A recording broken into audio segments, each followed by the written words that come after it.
जय माता दी, बहनी दीदी, भैया बाबू चाची, जे भी देखते हैं यूट्यूब चैनल पे, सबका राम राम प्रणाम बा। नवरात्रम का ढेर सारी शुभकामनाएं। तो भैया लोगन देखा गांव देहात के एकदम देहाती पचरा गीत लेके आए थे, आप लोगन देखी हैं। और ये गाना आप लोगन का मिली मंजू का संघर्ष 123 पे, दीपचंद इंटरटेनमेंट पे, दोनों पे चैनल पे मिली आप लोगन का। तो ज़्यादा से ज़्यादा आप लोगन सपोर्ट करिए भैया लोगन, पूरा वीडियो देख कर और अपन प्यार दुलार आशीर्वाद बरसाए रही हैं। नमस्ते, प्रणाम। तो स्वागत बा आप सबके दीपचंद इंटरटेनमेंट पे, मंजू का संघर्ष 123 पे। तो हमारा नाम बा चंदा यादव ऑफिशियल चैनल हमारे चैनल के नाम बा। और म्यूजिक पे गाना अगर सुने कोई तो आप लोग चंदा यादव ऑफिशियल चैनल पे जाइए। बाकी ये गाना पे हम लोग का ढेर सारा प्यार दुलार आशीर्वाद दिए। कहाँ से ये गाना हम लोग बहुत मुश्किल से गाए थे, बड़ा गर्मी में बहुत उलझ के बहुत कष्ट सही के। तो अगर आप लोग के कमेंट आई जाए तो हम लोग का तकलीफ दूर हो जाए। तो हमें गाना शुरू करी। सबकी हिदाइया निमिया झोरा झोरा बायरिया है कि हमारे दाइया ना निमिया भाई पाते झरवा है कि हमारे दाइया ना निमिया भाई लो पाते झरवा है कि हमारे दाइया ना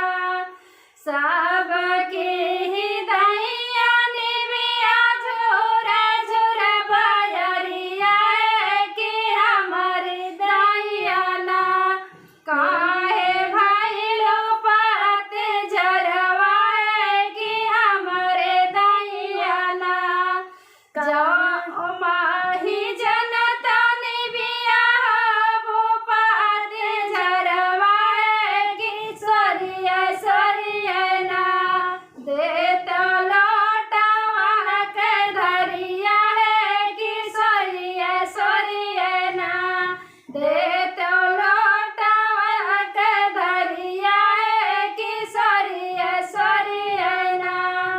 जाओ माही जनता निबिया वो पाते झरवा है कि सरिया सरिया ना देता लौटावा के धरिया है कि सरिया सरिया ना देता लौटावा के धरिया है कि सरिया सरिया ना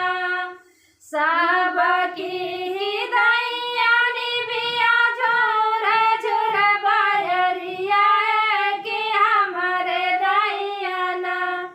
है कि हमारे दाइया ना काहे भाई लो पाते झरवा है कि हमारे दाइया ना काहे भाई लो पाते झरवा है कि हमारे दाइया ना जो माही जनता निबिया वो पाते झरवा है कि डरिया डरिया ना है कि डरिया डरिया ना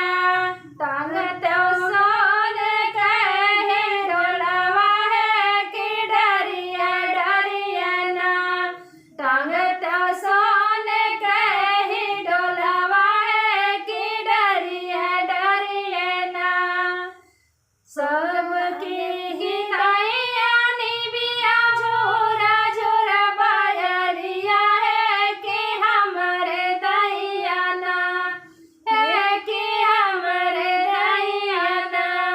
काहे भाई लो पाते झरवा है कि हमारे दाइया ना काहे भाई लो पाते झरवा है कि हमारे दाइया ना